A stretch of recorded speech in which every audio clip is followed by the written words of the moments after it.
안녕하세요. 제가 시골 출신이에요. 넓은 경기도의 변방 작은 동네에서 태어나 자랐습니다. 친정 아버지는 지금은 돌아가신 지 오래인데요. 생전에 얼마나 무서웠던지 말도 못합니다. 젊은 시절에 아주 장난이 아니신 분이었어요. 성미가 아주 불같으셨고요. 집이 엄청 가난했는데 그런 와중에도 술은 대체 어디서 그렇게 잘 구해다가 드셨던 건지. 술병 나발을 부시면서 만취하셨을 때는 온갖 행패를 다 부리셨습니다.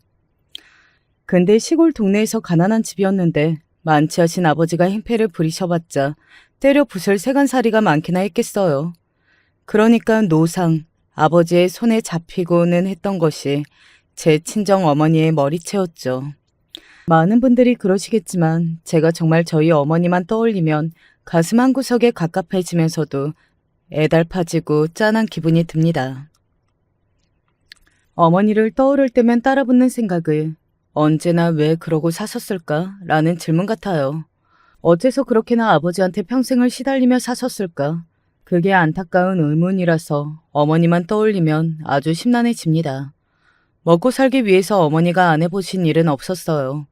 그 시골 동네에서 돈이 한 푼이라도 되는 일이면 가리지 않고 하셨습니다. 저희 집에는 땅이 손바닥만한 면적도 없었거든요. 농사도 못 지었어요. 그렇다고 해서 남의 땅이라도 어떻게든 빌려서 농사를 해보자니 아버지가 무척이나 비협조적이셨죠. 나는 농부로는 못 살아. 그건 내 운명이 아니야. 그럴 때면 어머니가 이를 꽉 악무시는 게 보였습니다. 턱에 힘이 들어가는 그 모양새는 저에게 아주 익숙한 모습이었거든요.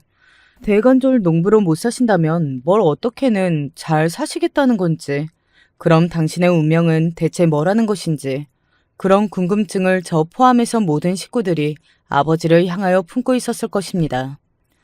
아버지가 워낙 막무가내에 무서우신 분이라서 아무도 찍소리 한 번을 못 냈을 뿐이죠. 제가 집안의 둘째입니다. 위로는 오빠가 있고 아래로는 여동생이 하나 있어요. 삼남매이죠. 친정 오빠는 그 시절의 유일한 아들이자 장남으로 태어났으니 특권을 가지고서 인생을 시작한 것이나 다름없었습니다. 그런데 제 오빠란 사람이 부모님의 양쪽 특성을 너무나도 적절하게 다 가지고 있는 게 문제였습니다. 미래를 바라볼 줄 모르고 하루하루 사는 것에만 급급하며 천성의 게으름이라는 글자가 새겨져 있어서 일을 하는 걸 싫어하는 모습은 아버지와 판박이었고요. 강한 자 앞에서는 찍소리 한 번을 못하고 덤벼들 생각조차 못하며 현실에 순응하고 자신의 수준을 낮춰서 평가하는 모습은 어머니와 비슷하였습니다. 그러니까 적나라하게 정리를 해보자면 제 오빠란 사람은 부모님의 안 좋은 모습들을 고이 물려받은 자식이었던 거예요. 없는 형편에도 오빠가 공부를 계속하고 싶다고 한다면 어떻게든 지원을 해줄 생각이 부모님에게는 어느 정도 있었습니다. 일단은 장남이었으니까요. 집안의 대를 잇고 여러모로 이끌어갈 유일한 아들이었으니까요. 그러나 오빠는 공부에 전혀 뜻이 없었습니다. 공부 같은 걸 해봤자 쓸모가 있을지 그거 자체가 의심스럽다고 말하던 사람이었습니다. 그렇다고 성격이 외향적으로 좋고 싹싹하기라 하나? 아니면 생김새가 빼어나기라 하나? 그것도 아니면 손재주라도 타고났기라 하나? 끈기며 인내심이 따라주기라 하나? 오빠는 뭣도 아니었고 그래서 금세 그 앞길이라는 게 막막해졌습니다.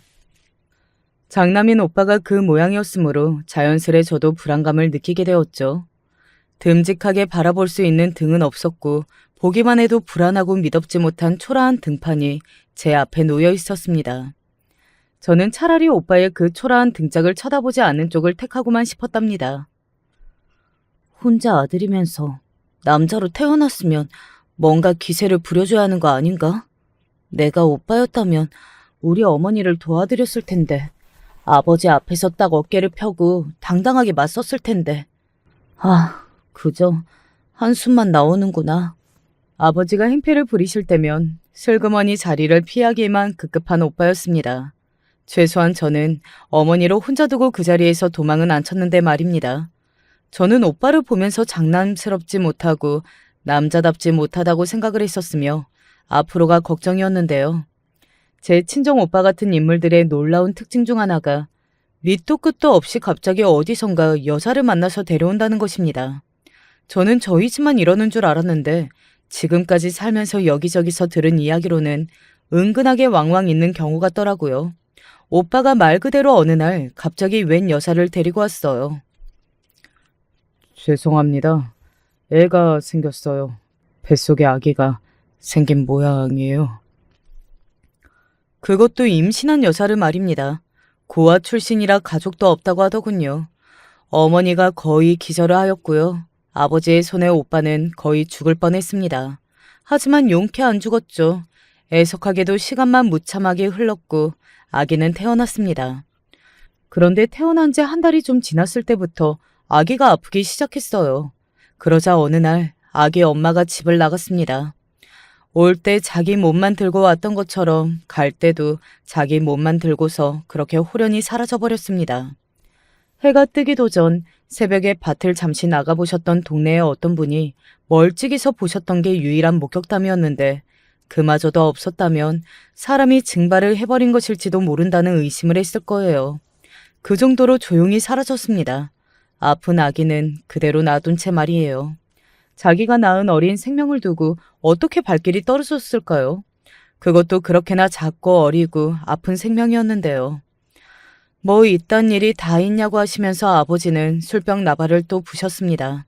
그런 아버지에게 오빠는 얻어 터졌고요. 어머니는 눈물로 아기를 돌보셨습니다. 이 작고 어린 것이 무슨 죄가 있다고 불쌍해서 어떡하니? 어머니는 사력을 다해서 아기를 돌보셨습니다. 3달 정도가 더 흘렀고 어머니의 일상은 아기를 돌보는 것으로 가득 차 있었습니다. 차마 아버지가 뭐라고 못하셨습니다. 오빠도 이제는 정신을 다잡고 아기를 위해서 열심히 살아보겠다고 말을 하였습니다.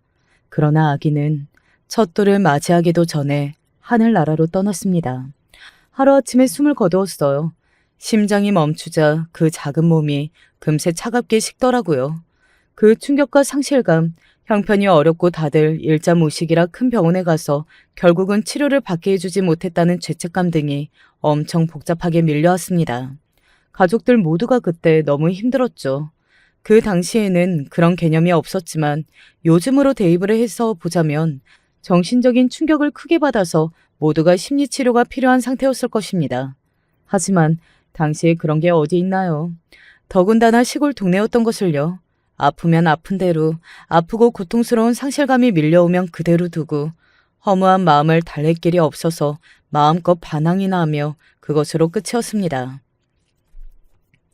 집안에 일어난 슬픈 비극을 두고 동네 사람들은 그게 다 못 배워서 그렇다, 그게 다 돈이 없어서 그렇다는 신랄한 원인 분석을 하기도 하였습니다. 세상이 너무하다는 생각이 들더라고요.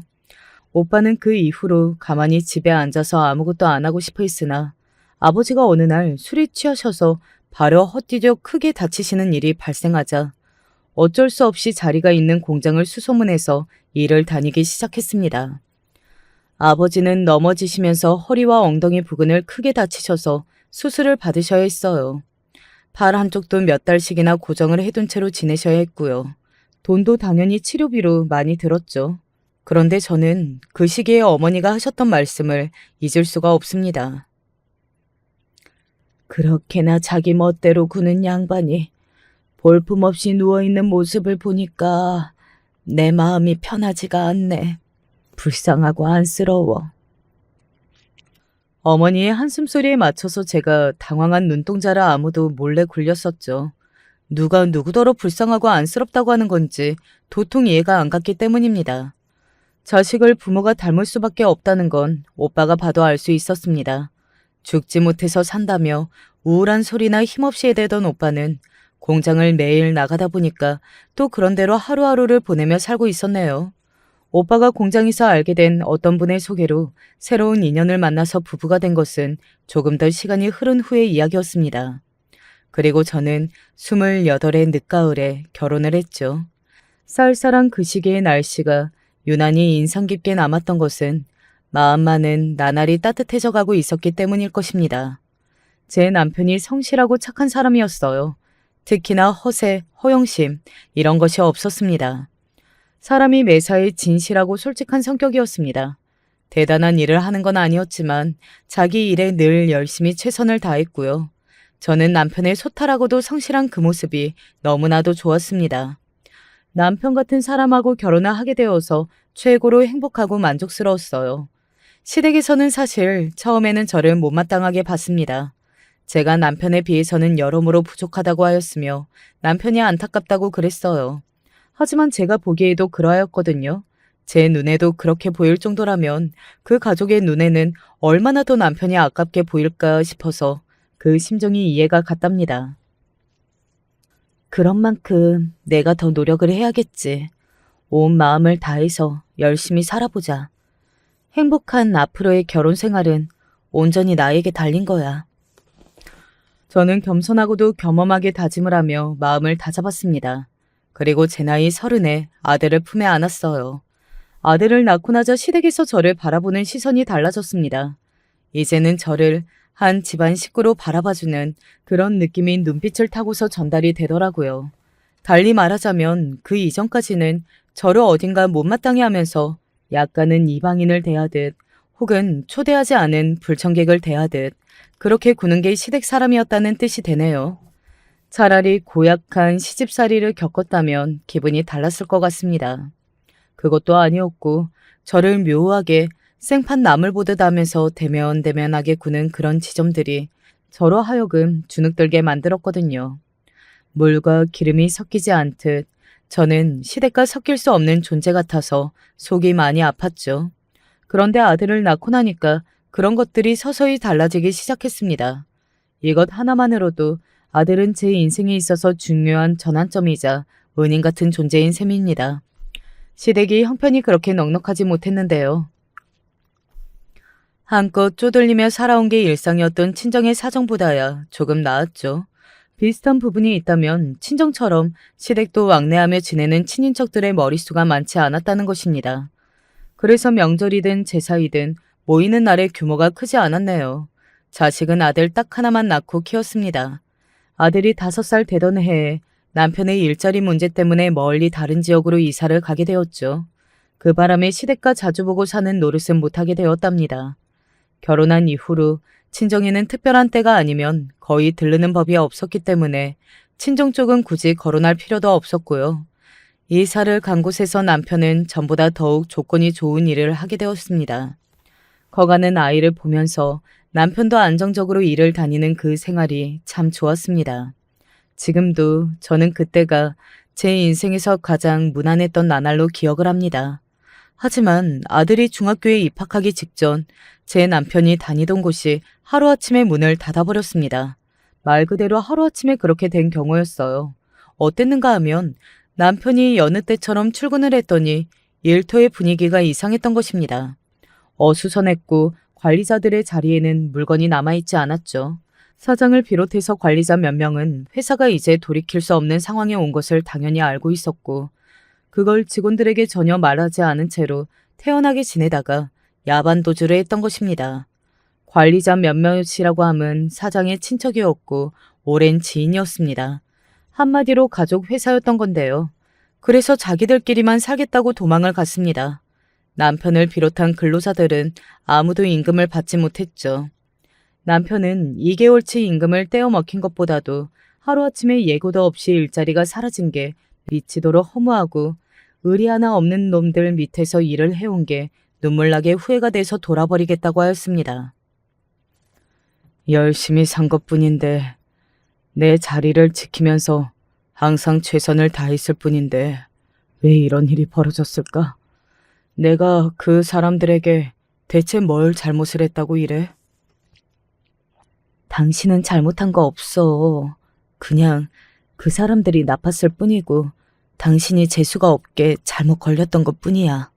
비가 절대 오지 않은 화창한 날씨라서 놀러 나갔는데 전혀 예상할 수 없었던 소나기가 갑자기 내리면 도리 없이 그걸 맞을 수밖에 없잖아. 지금 당신의 상황은 그런 소나기일 뿐이야. 자책하지 마. 소나기가 그치면 어떻게 되는지 알지? 소나기가 내리던 게 멎으면 다시 해가 나지. 쨍쨍 해가 나서 언제 소나기가 내려나는 듯 싶게 되지. 그래, 맞아. 당신이 아주 잘 알고 있네. 역시 내 남편이야. 지금의 이런 시련이 다 지나가면 다시 기쁨과 행복이 가득한 일상이 찾아올 거야. 당신에게는 더 나은, 더 좋은 일자리가 기다리고 있겠지? 당신이 꾀 한 번 안 부리고 항상 성실하게만 일을 해온 사람인 건 당신 옆에 딱 붙어서 사는 내가 알아. 그러니까 당신은 앞으로도 잘 될 수밖에 없어. 고마워. 그렇게 말해주는 당신이 내 곁에 있어줘서 나는 정말로 고마워. 이제까지 나는 내가 긍정적이고 강인한 놈이라고만 생각을 했었는데 이번에 난생 처음으로 미칠 것 같은 좌절을 느껴본 것 같아. 당신 덕분에 내가 정신을 차리고 그만 괴로워할 마음이 들었어. 나는 처자식을 먹여 살리고 책임져야 하는 가장이니까 주저앉을 수야 없지. 내가 앞으로 더 힘을 내볼 거야. 양 손바닥이 마주쳐야 박수 소리가 나죠. 아무리 제가 좋은 말을 해준다고 해도 남편이 그걸 받아주지 않는다면 아무런 소용이 없는 일이었습니다. 그러나 남편이 위로를 진심으로 받아들일 줄 아는 너른 심정의 소유자였기 때문에 저도 응원을 보내고 용기를 줄 수가 있었습니다. 본래 저는 남편을 만나기 이전까지 누군가를 지탱해주고 인생에 조언을 주고 절대 그럴 만한 그릇이 못 되는 사람이었습니다. 남편이 저를 그렇게 바꿔놓은 거였어요. 더 좋은 사람으로, 더 넓은 마음을 가진 사람으로, 더 여유를 지닌 사람으로 저는 그렇게 남편이 만들어주었습니다. 그리고 저는 남편으로 인한 저의 변화를 누구보다 스스로가 가장 잘 알고 있었기에 제 평생에 걸쳐서 보답을 하고 싶은 마음이 강하게 있었죠. 남편이 겪은 시련, 그런 건 저의 속눈썹 하나를 움찔거리게 만들지 못했습니다. 원망이나 걱정, 그런 것 따위는 저를 스쳐가지도 않았네요. 저는 조금도 흔들리지 않았고요. 묵묵히 남편을 더욱더 뒤에서 받쳐주면서 내조를 하고 제 역할에 충실하며 가정을 살펴야겠다는 마음가짐만 강하게 되었을 뿐입니다. 남편은 이왕 이렇게 된 거 새로운 도전에 임해보겠다고 하면서 함께 일자리를 잃게 되었던 직장 동료 한 명과 함께 사업을 시작했습니다. 그리고 정확히 1년 만에 싹 다 말아먹었죠. 이로써 두 가지의 교훈을 얻게 되었어요. 혈연, 지연으로 돌아가는 가족 회사는 절대 다녀서는 안 된다는 것과 함부로 동업을 해서는 안 된다는 것이었습니다. 쓰디쓴 교훈을 얻게 된 대가는 상당했죠. 저희 세 가족은 단칸방으로 이사를 갔습니다. 말 그대로 방 하나짜리 집이었기 때문에 생활하는 게 정말 어려웠어요. 그러나 저는 이럴 때일수록 더 깔끔하고 멀쩡하게 살아야 한다는 생각이 들었고 아들의 양말 하나도 매일같이 상태를 살펴보았으며 그 집에서는 다리미가 없었기 때문에 남편의 옷을 깨끗하게 빨고 나서 덜 말랐을 때 세게 털고 문질러서 주름을 미리 펴놓는 수고를 들였습니다. 신발도 어찌나 깨끗하게 관리를 했는지 모르겠네요. 좁은 집에 냄새가 갇혀 있을까봐, 몸에서 그 냄새가 날까봐 그 부분을 항상 신경 쓰고 살았고요. 집안 살림을 도맡아 하는 제가 그 단칸방에서도 부지런을 떨어대자 남편도 아들도 외출을 하면서 항상 자신감을 가지고 나갔습니다. 그 시기에 저는 식당 일을 다니고 있었는데 시키지도 않은 일을 열심히 다 해가면서 눈도장을 잘 찍었습니다. 제가 일을 너무 좋아하는 일벌레라서 그런 것은 아니었고요. 그렇게 함으로써 저에게 떨어질 콩고물을 기다렸던 것입니다. 아이고야, 김치가 이거 너무 많이 익어버렸다. 이렇게 빨리 다 익을 줄은 몰랐는데 이거는 쓰기가 좀 애매해졌네. 빨리 익은 건 맛이 떨어져서. 혹시 집에 좀 가져가서 먹을래요? 주시면 좋죠. 물기 꼭 짜서 달달 볶아서 맛있게 먹을게요. 하여간에 요리 솜씨도 좋으셔. 아휴, 가만히 있어보자. 김치 가져가는 김에 이거 오늘 남은 반찬들도 한 봉다리로 만들어서 가져가요. 아, 그래도 될까요? 저번에도 신세를 졌는데. 그럼 잘 가져가서 먹겠습니다. 워낙 일을 열심히 잘해주시니까 우리도 이런 거 챙겨주는 게 안 아까운 거죠. 그 식당에서는 제가 먹을 걸 챙겨갈 수 있었거든요. 그래서 보란듯이 일을 몇 배로 더 열심히 했던 것이었죠. 그 덕에 여러 가지 식량을 챙겨와서 그걸로 집에서 요리를 할 수 있었어요. 단칸방 생활이었지만 먹을 게 떨어질 일은 없었죠. 작은 밥상은 늘 꽉 채워진 모습이었고요. 정말 감사할 따름이었습니다. 그런 저를 보면서 남편은 다시 해보겠다는 열정을 항상 불태웠습니다. 그러더니 단칸방 집으로 몰려났던 지 2년 만에 돈을 벌어서 멀쩡한 집으로 이사를 가게 되었죠. 그로부터 다시 5년 정도가 지나서는 꽤 좋은 집으로 이사를 갈 수 있었고요. 아파트였습니다. 제 인생에 처음으로 살아보게 된 아파트였죠. 11층에 1107호였습니다. 저는 아파트 집에서 바라보는 풍경이 그렇게나 아름답다는 것에 처음에 정말 감격의 눈물이 흘렸던 것 같아요. 며칠은 너무 좋아서 잠도 잘 오지 않았을 정도예요. 제가 감격하는 모습에 남편도 많이 벅차오른 모습이었습니다. 앞으로 남은 인생, 그리고 남은 길이 정말 많지만 그래도 지금 이 말만은 꼭 해야겠어. 당신 그동안 수고 많았어. 정말 고생 많이 했어. 내가 뭘 했다고 그래. 전부 당신이 했지. 나는 결국 당신이 이렇게 해낼 줄 알았어. 내가 진짜 믿고 있었어. 이렇게 당신처럼 나를 믿어주는 존재가 있었으니까 내가 해낼 수 있었던 거야. 아무도 내 편이 아니고 아무도 나에게 기대를 하지 않았으면 그럼 내가 어떻게 힘이 났겠어. 당신이 나를 믿어주니까 내가 멈추지 않고 달려올 수 있었던 거야. 세상에나 당신처럼 자기 마누라한테 따뜻한 말 한마디 이렇게 잘하는 남자도 없을 거야. 내가 진짜 복을 받았지. 서로에게 공을 돌리고 행복하게 웃는 나날이었습니다. 멋지게 달려왔어요. 이런 게 바로 결혼 생활이고 부부의 모습이고 한 가족의 풍경이구나 싶었습니다. 친정 아버지가 건강이 몹시 안 좋아졌다는 소식이 들려온 건 이 무렵이었어요. 그리고 얼마 지나지 않아서 바로 돌아가셨습니다. 마음의 준비를 할 새도 없었습니다. 저도 그렇고 정말 모두가 그때 당황했어요. 건강 상태가 너무 시원치 않아지셔서 어떡하냐고 그런 이야기가 나온 지 정말 불과 얼마 안 된 시기였거든요. 앞으로 어떻게 해야 하는지 그런 상의를 가족 간에 해야겠다고 다들 생각을 하고 있던 참이었습니다. 그런 와중에 갑자기 돌아가신 거였어요. 그래서 처음에는 아버지의 죽음이 크게 실감나지 않았습니다. 아버지의 영정사진을 바라보면서도 그냥 당혹스러운 심정이 가장 컸었고요. 그런데 말이죠. 장례식장에서 소주병들을 바라보는데 자꾸만 아버지가 생전에 젊으셨을 적에 그렇게나 술병 나발을 부셨던 모습이 떠오르더라고요.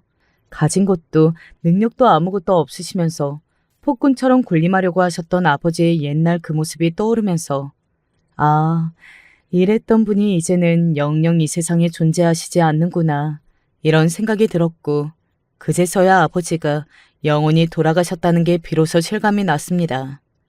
슬픔보다 앞선 게 허무함이었어요. 아버지에게 드릴 말씀이 있어도 이제는 전할 수가 없었죠. 저에게 혹시 남기고 싶은 말씀이 있으셨는지 그거라도 여쭈고 싶었는데 이제는 아무런 방법이 없었습니다. 제 친정 오빠도 그렇게 말을 하더라고요. 나는 왜 우리 아버지가 영원히 사실 거라고 생각을 했었을까? 절대 아니었는데 내가 한참 착각을 했었나 봐. 야, 인생이라는 게 이렇게 보면 너무 덧없고 별거 아닌 것 같지 않냐? 장례식장 바깥에서 오빠는 하염없이 담배를 피우고 있었습니다. 끝도 없이 피어대는 오빠를 보면서 제가 말해줬죠. 그 허무한 인생을 가장 허무하게 끝내고 싶지 않거든. 담배 좀 줄이라고요. 그러자 어디 하늘 같은 집안의 장남 앞에서 목소리를 높이는 거냐는 식으로 저를 째려보던 오빠가 문득 건물에 박힌 장례식장이라는 큰 글자를 물끄러미 바라보더니 반밖에 크기가 줄지 않는 담배에 불을 껐습니다. 일찍 죽고 싶은 사람은 아무도 없었으니까요. 장례식장 안으로 들어가려는데 여동생이 수척한 얼굴로 저를 보며 웃어주었어요. 오빠도 언니도 한참 안 보여서 궁금해서 찾으러 나왔다는 말을 하는 여동생의 얼굴에는 고뇌가 일렁거리고 있었습니다. 비단 아버지가 갑자기 돌아가셔서 저러는 것만은 아닌 듯 싶더군요. 성민 아빠하고 무슨 일이라도 있어? 아니야, 언니. 일은 무슨. 맨날 똑같아. 그럼 성민이한테 문제라도 있는 거야? 너 얼굴이 별로 안 좋아 보이는데? 농사 중에 자식 농사가 가장 힘들다고 하더니 그게 맞나 봐. 성민이가 고집이 아주 장난이 아니거든. 언니는 준영이가 성격이 조용해서 아기 때부터 키우기 좋았지. 진짜 부러워. 헤이, 나도 힘들 때 많았어. 준영이라고 해서 말썽을 안 피웠을까 봐. 준영이가 은근히 반항적이다. 네가 몰라서 그래. 성민이는 아마 자기 아빠를 닮아서 고집이 좀 있는 거겠지. 보통 양반이 아니잖아. 그러게. 진짜 보통이 아니기는 해. 흔하게 널린 평범한 직업도 아니잖아. 그래서 나는 가끔 벅찰 때도 있나 봐. 내가 워낙 흔하고 평범한 인물이라서 이런 면에서는 성민 아빠하고 잘 맞기가 힘드네. 살다 보면 맞춰질 줄 알았는데 세월이 흘러도 이런 고민은 비슷하게 계속되는 것 같아. 너 혹시 많이 심각한 상황은 아닌 거지? 그런 거라면 꼭 말해주게야. 내가 도울 수 있는 부분은 도와줄 테니까. 언니, 알았어. 말만으로도 고맙다. 그렇게까지 심각한 건 아니야. 그냥 내 마음이 복잡해서 그런 거야. 근데 언니는 형부하고 한결같이 참 괜찮은 것 같아. 정말 보기 좋다. 둘이 천생연분이야. 오빠도 지금 세연이랑 그럭저럭 잘 지내는 걸 보면 사람마다 인연이라는 게 정말 따로 있나 봐. 아까 얼핏 들었는데 오빠하고 세연이가 앞으로 그냥 어머니 모시고 산다는 것 같지? 그런 것 같더라. 오빠도 결혼복이 있어. 딱 처음부터 세연이를 못 만났던 게 커다란 실수이긴 했어도 그 일이 이제 완전히 옛날 일이 되어버렸으니까. 어떻게 세연이 같은 사람을 잘 만났는지 몰라. 내가 보기엔 오빠랑 언니랑 둘이서 결혼복 잘 타고난 거 가지고 대결을 벌여야 돼. 누가 승자인지 겨뤄보면 재밌겠네. 너는 뭐 그런 소리를 하니? 결혼복을 따질 것 같으면 우리 집안에서 최고로 폼나고 잘 나가는 사람을 만난 네가 최종 승자이지. 제가 조금 익삭스럽게 말을 하자 여동생은 가당치도 않다는 듯 고개를 막 흔들면서 먼저 몸을 돌렸습니다. 저는 뒤를 따라가다가 슬쩍 어깨동무를 해주었고요. 그러자 여동생이 씩 웃더라고요. 아주 어렸을 때는 뭣도 모르던 코올리개들이었기 때문에 그저 매일 신이 나서 까르르 웃으며 잘 놀았던 자매 사이였습니다. 하지만 머리가 크고 나자 집안의 폭군으로 계셨던 아버지의 눈치를 보게 되었고 저는 돌아가는 상황이나 분위기를 살피는 것에 급급해진 아이가 되어서 더 이상 저보다 어린 여동생과 생각 없이 놀아줄 수가 없었습니다. 그리고 여동생은 사춘기 나이가 지나면서 굉장히 내성적인 성격이 됐었거든요. 그래서 말수가 정말 적었어요. 자연스레 어울려 놀 일이 없었습니다. 그랬던 여동생이 나이가 들고 결혼하고 애엄마가 되면서 넉살도 생기고 얼굴 가득 미소도 짓고 성격도 제법 밝아졌는데 그게 참 보기가 좋았네요. 가까이 살지 않아서 아쉬울 정도였어요. 아버지가 돌아가신 이후 어머니가 무척 우울해하셨습니다. 자식된 입장에서는 아버지의 덕택을 어머니가 보신 게 하나도 없어 보였는데 그렇기 때문에 아버지가 돌아가신 걸 두고 후련해하신다고 한들 아무도 그걸 손가락질하지 않았을 텐데 어머니가 슬퍼하고 힘들어하시는 모습에 심란해하였죠. 오빠와 새언니가 어머니를 모시고 지냈습니다. 저희 아들은 애석하게도 두뇌 부분이라든지 번뜩이는 재치라든지 그런 면을 자기 아빠에게서 물려받지 못한 모양이었죠. 남편이 이를 악물며 도약을 위해 안간힘을 쓰고 있던 시절에 아들은 고등학생이었는데 죽을 힘을 다해서 공부를 하지 않았습니다. 할 수 있는 데까지만 해보겠다고 아들은 항상 그런 소리를 했었죠. 할 수 있는 데까지만. 그게 남편과 아들의 차이였던 것 같아요. 한계를 정해놓지 않고 최선을 다해서 성공이라는 두 글자를 향해 나아가는 게 남편이었고 자신의 한계를 미리 가늠해둔 뒤 딱 거기까지만 가는 것을 성공이라고 표현하는 게 아들이었습니다. 그래서 아들은 서울 소재의 4년제 대학교에 들어간 것만 해도 자신은 성공한 거라고 하였어요. 저는 아들의 그런 긍정적인 면모를 높이 평가한 적도 있었죠. 낙관적인 게 남편을 떠올리게 만들었으니까요. 그런 아들이 취업 시장에서 번번이 실패를 겪었습니다. 한 끗, 정말 딱 한 끗 차이 같은데 그걸로 자꾸 떨어지니까 진짜 미치겠네요. 계속 이 짓을 해야 하는 건지도 모르겠어요. 엄마, 저 굳이 취업 안 서둘러도 되죠? 그래, 네가 너무 힘들면 한 박자 쉬어가는 것도 방법이야. 쉬고 나면 그 이전보다 더 빠르게 달릴 수 있을 거야.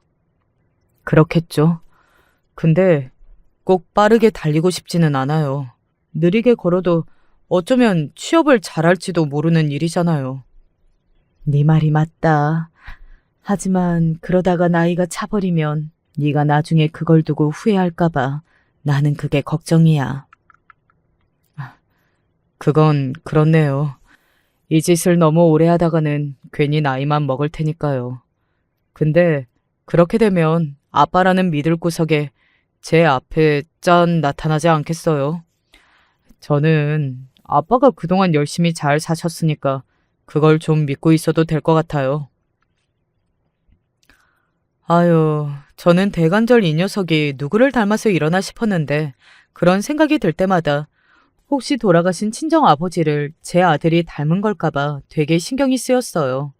그런 기질을 물려준 것 같아서 미안하기도 했고요. 주변에서는 제 아들을 두고 열심히 사는 부모와 그렇지 못한 자식이라고 보았습니다. 그런 평가들을 제가 모르는 건 아니었죠.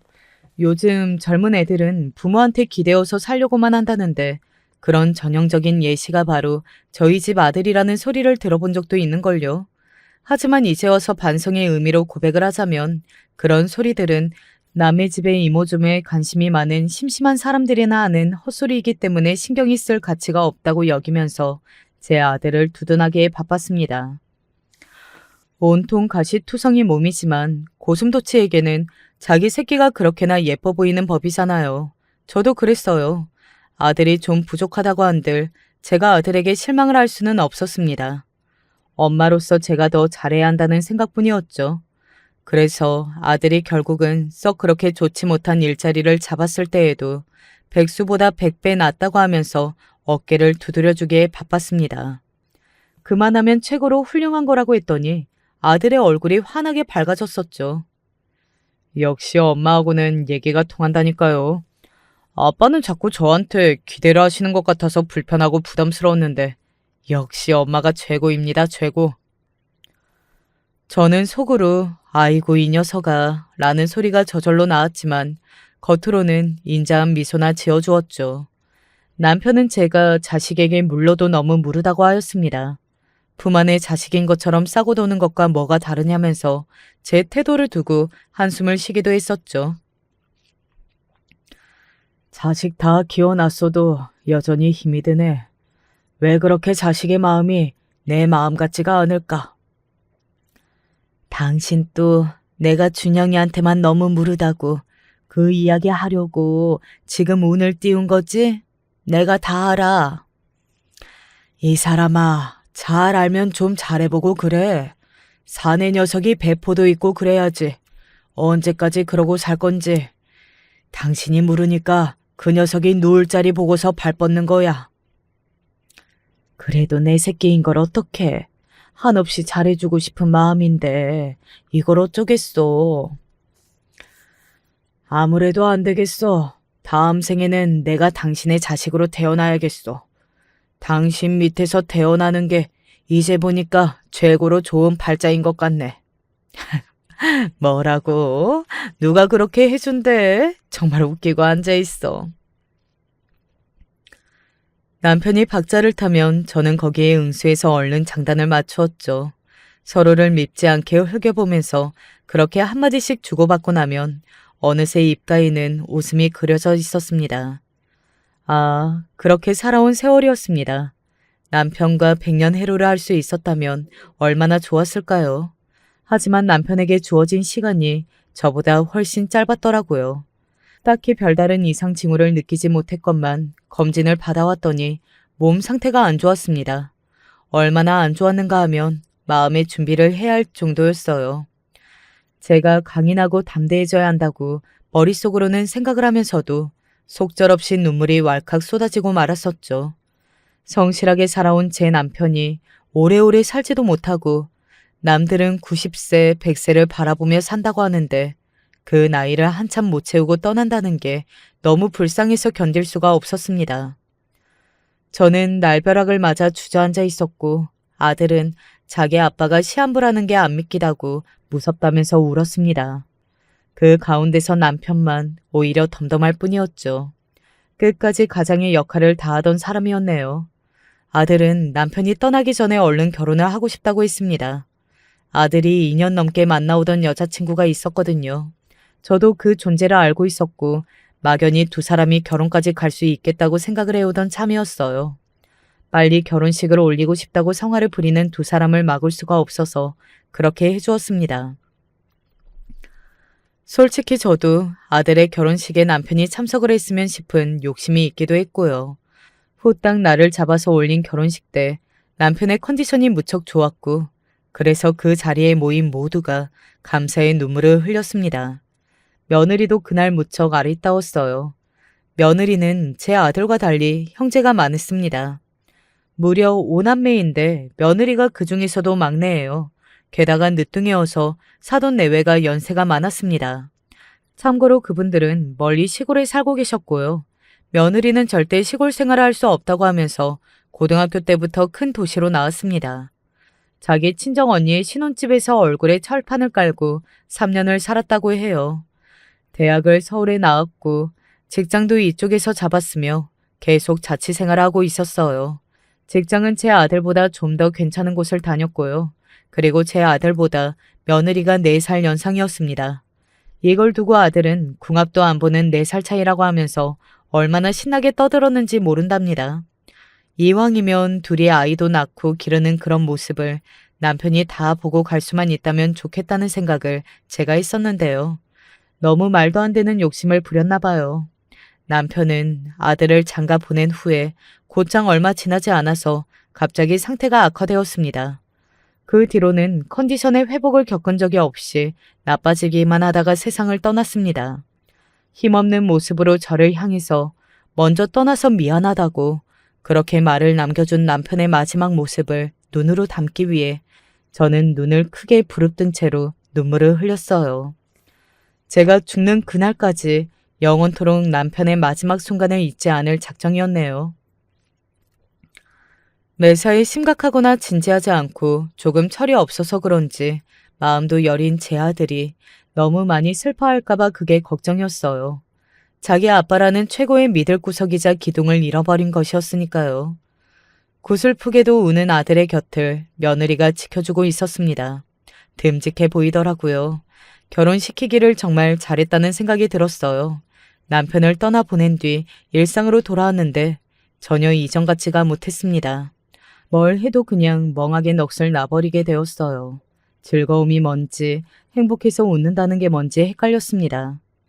세상의 모든 것들이 다 허무하게 느껴지더라고요. 남편이 얼마나 어떻게 열심히 산 인물이었는지 제가 잘 알았습니다. 좋은 남편, 좋은 아빠, 좋은 가장이기 이전에 참으로 좋은 사람이었습니다. 그런데 마지막이 그렇게나 허무했습니다. 시간을 들여서 자신의 마지막을 준비할 그럴 여유조차 주어지지 않았습니다. 그런 생각들을 자꾸만 곱씹다 보면 그냥 모든 게 허망하더라고요. 정작 걱정해야 할 건 바로 제 자신이었나 봐요. 이 허망함을 달랠 길이 없었습니다. 그런 저에게 아들 내외가 기특하게도 먼저 여행을 제안해 왔습니다. 어머니, 혹시 다음 달에 제주도 여행 어떠세요? 뭐? 갑자기 웬 제주도 여행이라니? 에이, 갑자기라뇨. 어머님 기운 내시게 해드리고 싶어서 그렇죠. 다음 달이면 제주도에 꽃도 예쁘게 핀다고 하는데 볼거리도 엄청 많을 것 같아요. 그리고 어머님이 원래 등산을 즐겨 하셨다면서요? 등산? 아휴, 갱년기라서 몸이 이러는 건가 어쩌는 건가 싶었을 때 내가 활력 좀 얻으려고 등산을 그때 꽤 다니기는 했었지. 아휴, 그때 나 혼자 다니지 말고 그 양반을 데리고 다녔어야 했는데. 만약에 그랬다면 혹시 아파서 떠날 일은 없었을지도 모르는데. 어머님, 왜 또 우울한 말씀을 하고 그러세요? 아버님은 분명히 어머님이 기운 넘치게 생활하기를 바라고 계실 거예요. 아버님이 보고 좋아하시도록 제주도에 가면 저희 다 같이 등산이나 한번 갈까요? 분명히 아버님이 보시면 기뻐하실 것 같아요. 너도 참 요즘 젊은 사람답지 않게 감수성이 좋구나. 우리 아들이 결혼을 어쩜 이렇게 잘했을까? 등산이라 그거 참 괜찮기는 한데 내가 체력이 지금은 받쳐줄지 어떨지는 모르겠다. 컨디션이 따라주는 만큼만 올라가면 되죠. 꼭 정상에 가야 하는 건 아니잖아요. 되는 만큼만 가더라도 그걸로 저는 충분하다고 생각해요. 그럼 제주도 여행을 가시는 거예요? 그렇게 알고 저희가 그때 맞춰서 금요일에 휴가 낼게요. 아셨죠? 그래. 나 생각해서 너희가 그렇게 한다는데 내가 거절을 해서야 쓰겠니? 그렇게 해보자. 며느리가 밝게 웃는 모습을 보며 제 아들과 어딘가 많이 비슷하다는 느낌을 받았어요. 정상을 욕심내지 않는 것도 정말 비슷했고요. 서로 잘 만났구나 싶었네요. 그런데 서로 잘 통하는 건 성격뿐만이 아닌 듯 하였어요. 얼마 뒤 제주도 여행을 가서 다닐 일정을 저에게 공유하겠다고 하면서 아들 부부가 찾아왔고, 저는 봐봤자 잘 모르니까 두 사람이 짠 대로 웬만하면 그냥 따라다니겠다고 했습니다. 온 김에 같이 밥이나 차려서 먹었고요. 이제 시간이 다 돼서 아들 부부는 이만 가보겠다며 일어났고, 저는 냉장고에 있는 묵은지나 좀 돌려보낼까 싶은 생각이 뒤늦게 들었습니다. 그래서 이미 집을 나선 아들 부부의 뒤를 따라가 봤던 거예요. 차로 향하면서 두 사람이 신나게 떠들고 있었는데 그 들려온 내용에 묵은지 이야기를 꺼내려던 제 입이 꽉 다물렸습니다. 안에서 일을 벌리면 그럼 문제가 없는 거네? 당연하지. 한라산이 얼마나 높고 험한데 어디서든 그냥 확 밀어버리면 실족사로 처리될걸? 그래? 근데 그게 생각처럼 될까? 그냥 나만 믿어 제발. 의심 좀 하지 마. 아버님도 가신 마당에 이제 어머님만 가시면 우리 세상이야. 정신 똑바로 차리고 내 계획대로 따라와. 알았지? 며느리의 외침에 아들이 알았다면서 수긍을 했습니다. 두 사람이 탄 차는 금세 떠났지만 그 자리에 주저앉은 저는 한참을 머물러 있었습니다. 내가 지금 뭘 본 거지? 뭘 들은 거지? 저게 내 아들이 맞아? 제가 너무 기력이 부족해서 헛것이라도 봤나 싶었습니다. 제 배로 낳고 길러온 아들의 지난 모습을 떠올리며 도저히 믿을 수가 없어서 밤새 뒤척였어요. 그리고 제 아들이 방만하며 이기적인 녀석이지만 제가 그걸 외면하며 살아왔다는 사실도 떠올려냈죠. 가슴이 답답해서 터질 것만 같았고 누구에게라도 털어놓고 싶었습니다. 이 일을 어쩌나 싶어서 고민을 하다가 저는 제부에게 연락을 했어요. 제 여동생의 남편 말입니다. 본래 범상치 않은 직업을 가지고 있던 인물이었죠. 검찰 수사관 출신이었거든요. 뭐라고요? 그런 일이 있었다고요? 이런 죽일 것들을 다 보았나? 제부, 당연한 소리지만 저는 그런 끔찍한 일에 당할 생각이 없고요. 그렇다고 해서 덫을 놓고 그 둘을 잡아서 벌을 주고 싶지도 않아요. 제가 이 상황을 어쩌면 좋을까요? 저영의 뜻이 그러시다면야 따라드려야죠. 제가 나서 볼게요. 그리고 제부는 얼마 뒤에 제 아들을 따로 만났습니다. 지금까지 한 번도 따로 밥 한 번 못 사준 게 마음에 걸렸다는 핑계를 대면서 술자리를 가진 거였어요. 남편이 떠난 지 오래지 않은 시점이었기 때문에 겸사겸사해서 자리를 만들었다는 추측을 한 아들이 별 생각 없이 자리에 나왔고요. 술 한 잔씩 나눠 마시면서 제부는 문득 생각이 났다는 듯이 이런 이야기를 시작했다고 합니다. 5년 전쯤인가 자기를 평생 홀로 키워준 노모의 재산을 노린 범죄가 있었지. 아주 짐승만도 못한 놈이었어. 네? 재산 때문에 자기 모친을요? 그래, 웃긴 건 그런 범죄는 금방 다 밝혀져. 안 걸릴 거라고 생각하는 게 순진하다 못해서 멍청한 거지. 지능이 부족한 거야. 그런 건 잘 걸리나 봅니다. 당연하지. 그런 일이 발생하면 용의선상에 가장 먼저 오르는 게 바로 가족이니까. 그런 짐승만도 못한 것들은 이 사회에 하등 쓸모가 없고 백해무익한 존재야. 만약에 내 주변에서 이런 일이 벌어진다면 나는 수단 방법 가리지 않고 단죄하는 것에 내 모든 것을 걸 거다. 그런 재활용 불가능한 쓰레기가 주변에 있다고 생각하면 열불이 터져. 너도 그렇지? 너도 임마 이제 주변 시선을 의식해서라도 엄마한테 잘하고 살아라. 당연하죠. 제가 저희 엄마한테 얼마나 잘하는데요. 그런데 왜 그런 이야기를 갑자기 하세요? 저를 의심이라도 하시는 것처럼. 뜨끔했냐? 아닙니다. 그럴 리가요. 그러니까 오히려 의심스러운데 너 혹시 이상한 생각을 하고 있던 건 아니겠지? 절대 아니에요. 무슨 소리예요? 농담이다 임마. 내가 그냥 농담 한번 해본 거야. 저 형한테는 재산도 없는데 무슨 걱정을 하겠어. 저희 엄마한테요? 네? 재산이 없다뇨? 너 설마 모르고 있었냐? 너희 아빠가 돌아가시기 전에 빚이 좀 있었어. 그걸 처리하고 수습하느라 지금은 여유 재산이 안 남았어. 뭐라고요? 저희 아빠가 재산을 남기고 떠나신 게 아니라 빚이 있었다고요? 그럼 저희 집에 지금 돈이 없는 거네요? 엄마한테 재산이 없는 거고요. 그렇다니까. 근데 너 임마 왜 이렇게 놀라고 그래? 그게 그렇게나 의외였어? 제부가 태연스레 물었으나 아들의 얼굴은 술기운마저 쏙 빠져서 창백해진 채였습니다. 자정이 다 되어가는 시각에 아들이 오타가 가득한 문자를 보내왔었죠. 요약하자면 엄마 우리 돈 없어? 라는 게 핵심이었고 저는 깜짝 놀란 듯이 천천히 말해주려고 했어 라면서 미안하다고 답장을 해주었습니다. 그랬더니 더는 문자가 안 오더라고요.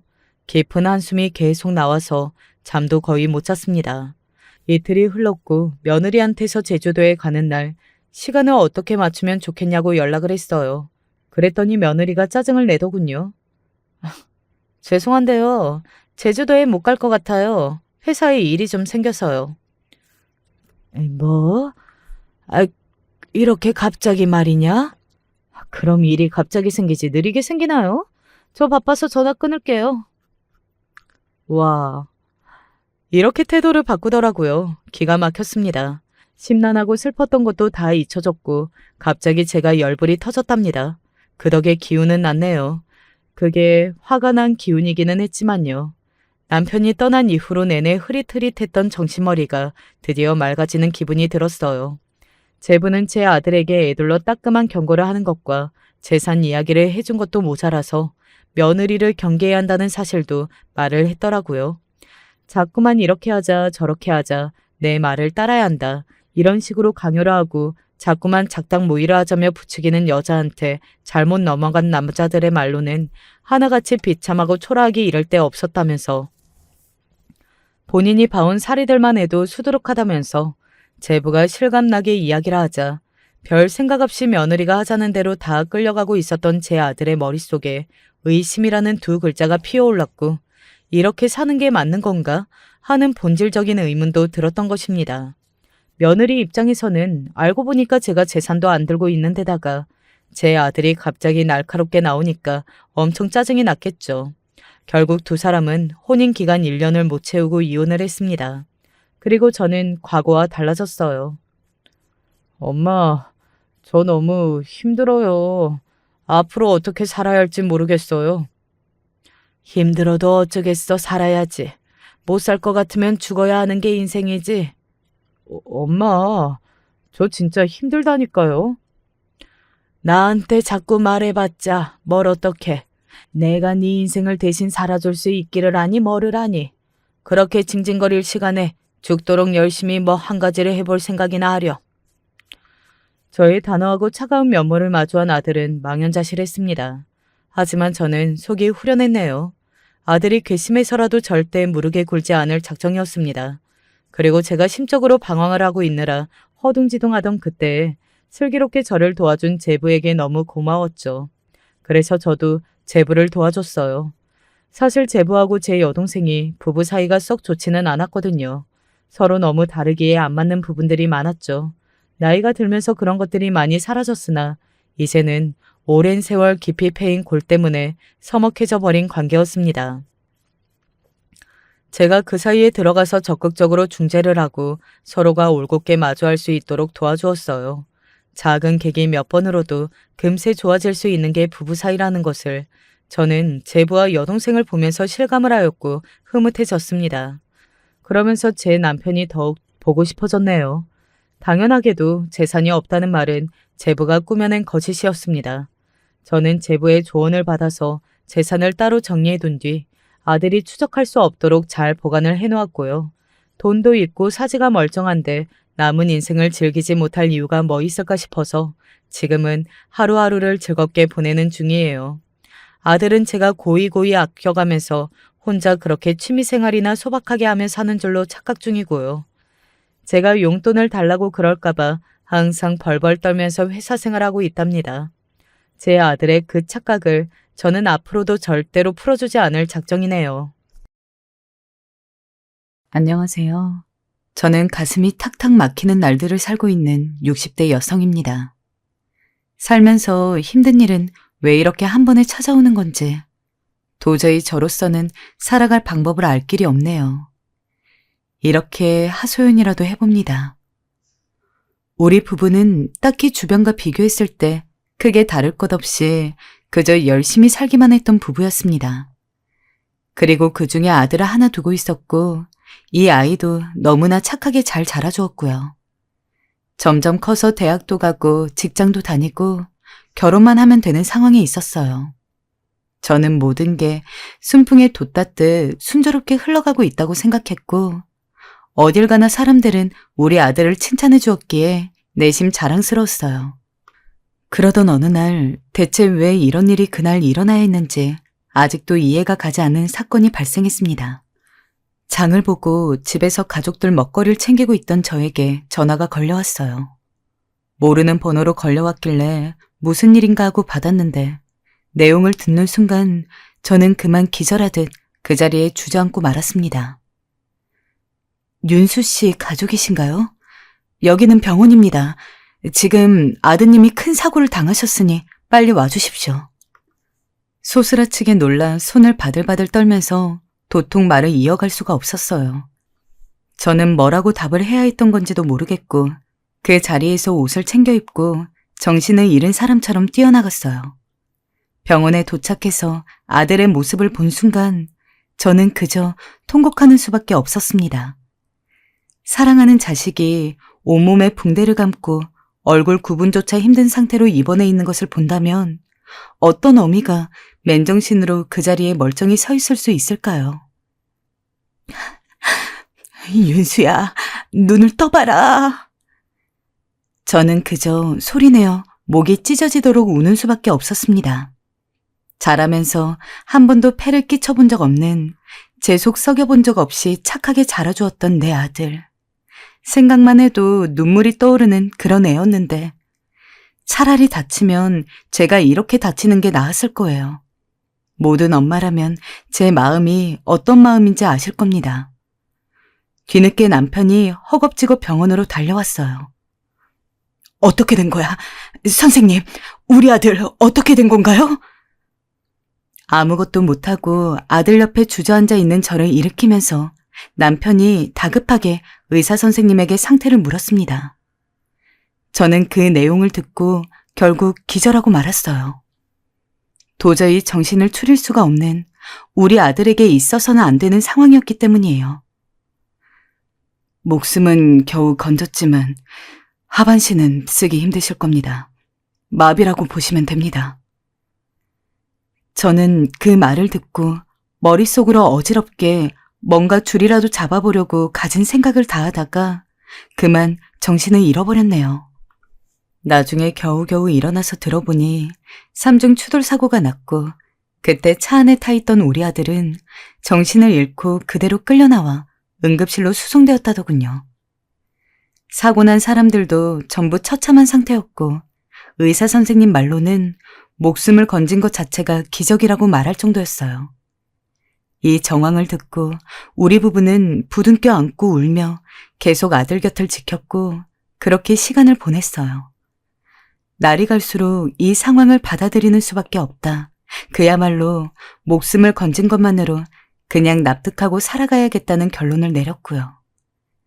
하지만 저희에게는 피할 수 없는 문제가 한 가지 있었어요. 그것은 바로 아들의 결혼이었는데요. 아들에게는 무려 5년이나 사귀어왔던 여자친구가 있었고 곧 결혼할 예정으로 상견례까지 끝내둔 상태였어요. 그러던 차에 이런 끔찍한 사고를 당하게 된 것이었네요. 이렇게 하반신 마비가 되고 갑자기 앞날이 바뀌어버린 우리 아들을 과연 누가 받아주려고 할까요? 오래 사귄 연인이었던 아들의 여자친구도 외면할 것 같았어요. 연이어 펼쳐지는 아들의 큰 수술과 몇 달 안 남긴 결혼을 파기해야 하는 상황까지 생각하다 보니 머리가 너무 아파왔습니다. 그러던 차에 겨우 의식을 차리고 자신의 상태를 들은 아들이 처음 저에게 건넨 말은 그야말로 가슴이 갈기갈기 찢어놓는 말이었습니다. 엄마, 나 결혼 못하겠지? 차마 뭐라고 대답을 해야 되었던 걸까요? 뭐라고 말을 이어갈지 도통 생각을 정리할 수가 없더군요. 아들은 여자친구에게 스스로 연락도 못한 채 웅크리고 끙끙거리며 울더군요. 이러니 저러니 해도 결국 선택은 할 수밖에 없었고 제가 먼저 예비 며느리에게 연락을 했어요. 솔직히 자식을 둔 이기적인 제 마음 같아서는 그래도 결혼을 시키고 싶다고 우리가 열심히 돕겠다는 말 같은 걸 하고 싶기도 했어요. 하지만 자식을 둔 부모이기에 더 그러면 안 되겠다는 생각이 갑자기 크게 차올라 한껏 엉엉 울며 쏟아낸 다음 겨우 마음을 가라앉혔어요. 그리고 전달했습니다. 소식을 들은 예비 며느리는 그 길로 병원으로 뛰어들어왔고 아들의 상태를 보더니 그대로 침대를 부여잡고 통곡을 하더군요. 그 장면을 보며 저는 또다시 눈물을 지을 수밖에 없었습니다. 힘들어하는 예비 며느리를 보니 저 역시 너무 괴롭지만 결혼 얘기를 사돈과 마무리 지어야겠다는 생각이 들었네요. 사돈, 안녕하세요. 급히 전달드릴 말이 있어서 전화드렸어요. 네, 안녕하세요. 이미 딸에게 이야기를 건너들으셨는지 목소리는 어둡고 낮더군요. 저도 힘겹게 말을 이었어요. 그게 저희 아들이 큰 사고를 당했어요. 말을 떼기가 무섭게 굵은 눈물방울이 굴러떨어졌습니다. 우리 아들 하반신 마비라고 하네요. 이대로 결혼시키기는 어려울 것 같아요, 사돈. 겨우겨우 말을 힘겹게 옮겼고 피를 토할 것 같은 한숨이 그만 밖으로 쏟아져 나왔습니다. 이거 참... 사돈도 역시 말을 잇지 못했고 그렇게 허둥지둥 우리의 대화는 일단락되었어요. 이렇게 우리 쪽의 의견을 전해둔 상태였고 그 뒷일은 사돈 쪽에서 통보가 오겠구나 싶어서 시한부 선고를 기다리는 마냥 그쪽의 답을 기다려야 했어요. 아마도 답은 빤할 것이고 받아들여야 한다는 것을 알기는 했지만 생각할수록 너무 고통스러웠네요. 이후에 아들은 자다가도 깨서 발작을 하기도 하고 울며 소리 지르기도 하고 내 인생이 왜 갑자기 이렇게 돼버린 거냐며 전에 없이 분노에 휩싸이기도 했어요. 정말 할 수만 있다면 제 두 다리를 아들에게 주고 싶었어요. 왜 제가 아니라 아들이 이렇게 된 건지. 한창 젊고 팔팔하고 이룰 것도 많고 저보다 많은 것을 해낼 수 있는 아이에게 이런 일이 생긴 걸까요? 너무나 슬프고 원망스러웠어요. 그러던 차에 예비 며느리로부터 전화가 걸려왔어요. 아마도 직접 사돈들이 파혼을 통보하긴 어렵고 딸을 통해서 하시는 것 같았어요. 저는 갑갑한 마음으로 전화를 받았습니다. 여보세요? 어머니, 저예요. 하며 받은 예비 며느리는 이후에 전혀 상상도 할 수 없었던 생뚱맞은 이야기를 했습니다. 그 사람이랑 결혼할 거예요. 저희 부모님은 제가 설득할게요. 저는 직접 들어놓고도 믿을 수가 없어 그만 굳어버렸네요. 도무지 몸을 움직일 수가 없었어요. 뭐라고? 결혼을 하겠다고? 옆에서 듣고 있던 아들과 남편은 휘둥그레진 눈으로 저를 올려다보더군요. 네, 어머니. 이 사람 그렇게 된 것만으로도 하늘이 무너질 것 같은데 전 그 사람 아니면 누구와도 결혼 안 할 거예요. 이미 결심했어요, 어머니. 저희 부모님은 걱정 마세요. 원래대로 결혼은 진행하기로 해요. 며느리가 건네는 말 한마디 한마디가 제 뼈와 살을 찌르듯 정말 애잔하고 아프게 들렸어요. 이 당시 저는 아들이 하반신 마비가 되어버린 상태만으로도 정신을 잃을 것 같았는데 파혼까지 생각하게 되어서 도통 기력을 차릴 수가 없었어요. 한 번에 너무나 많은 일들이 일어나 버렸고 정말 가혹한 인생이라고 생각하고 있었고요. 이렇게 되어버렸는데도 자기가 다 안고 가겠다며 결혼을 하겠다니 여자로서 결코 쉽지 않은 결심인데 정말 너무나 미안하고 고맙고 머릿속이 복잡해졌어요. 이 말을 아들에게 전하니 그저 눈을 지그시 감고 이를 악물고 울 뿐이었습니다. 남편은 뒤이어 말을 잇더군요. 그렇게 착한 애가 있다니. 그래도 우리 애한테 그런 복은 있네, 여보. 사실 저도 같은 마음이었어요. 욕심 같아서는 예비 며느리를 잡고 싶었으나 그럴 수 없어 다 끝내려고 했는데 며느리 본인이 우리 아들을 버릴 수 없다며 끝내 강행해서 결혼을 성사시킨 것입니다. 그 과정 안에서도 사돈들의 비난과 반대의 소리가 어마어마했고 저는 몇 번이나 포기하고 싶었지만 그때마다 며느리가 찾아와서 저를 설득했고 아들을 위로해주며 저희와 많은 시간을 함께 했어요. 아들의 두 다리를 잃었지만 이 사건 안에 이렇게 귀한 애가 우리 가정에 와주었고 아들을 책임져 함께 살아가겠다고 하니 그것만으로 감사할 따름이었네요. 그렇게 둘은 결혼을 해서 저희 집 근처에 아파트를 얻어 살게 되었고 아들은 그 전에 했던 업무들을 간단하게 처리하는 등 생업을 이어나가고 있었어요. 모든 게 조금은 안정을 찾는다고 생각했는데 세상 일은 얽히는 건 쉽지만 풀리는 건 결코 맘대로 안 되더군요. 청천벽력 같은 며느리의 전화를 받게 되었습니다. 어머니, 드릴 말씀이 있어요. 저는 우리 아들과 결혼을 강행해 준 것이 너무 고마웠기에 며느리가 조금이라도 아들을 불편해하면 어쩌나 늘 마음을 졸여왔어요. 그러던 와중에 심각한 얘기로 전화를 한 것 같아 보이기에 무척 불안하더군요. 그리고 그 불안감은 현실로 드러났어요. 이 사람 상태가 좋지 않아요. 아주 심한 우울증이에요. 며느리의 이야기를 들어보니 아들은 완전히 무기력해지고 의욕을 잃어 아무것도 하려 들지 않는다는 거였어요. 본래 아들과 남편은 함께 중소기업을 운영하며 회계 업무와 중요한 것들을 맡겨둔 상태였는데 얼마 전 아들과 통화했을 땐 그럭저럭 일을 하고 있다고 말했거든요. 하지만 요즘 일은 계속 해오고 있다고 하던데? 사실 그건 제가 도와준 거예요. 어머니, 아버님 일에 피해가 갈까봐 누워있는 남편 붙잡고 제가 물어가면서 처리한 거예요. 듣다 보니 며느리에게 너무 미안하기도 하고 아들이 그 정도로 좌절하고 손을 놔버린 건가 싶어 미친 듯이 가슴이 아팠습니다. 가까이 있으면서 내가 더 들여봤어야 했는데 혹시라도 며느리 불편할까봐 거의 가지 않고 전화만 했었거든요. 집에 돌아온 남편에게 상담을 했더니 무척이나 참담한 얼굴이 되더군요. 그 둘도 먹고 살아야 할 텐데 우리 회사도 그렇지만 어떻게 해야 하나. 남편 역시 아들 걱정에 회사 걱정에 얼굴이 말이 아니었습니다. 우리 부부는 결국 여차저차 결론을 내리게 되었어요. 아들이 해왔던 주요 직책들을 며느리에게 맡기고 둘 중 누구 하나라도 가장 역할을 하면서 나중에 아들이 안정되면 다시 함께 자리를 잡아가기로 한 것이었어요.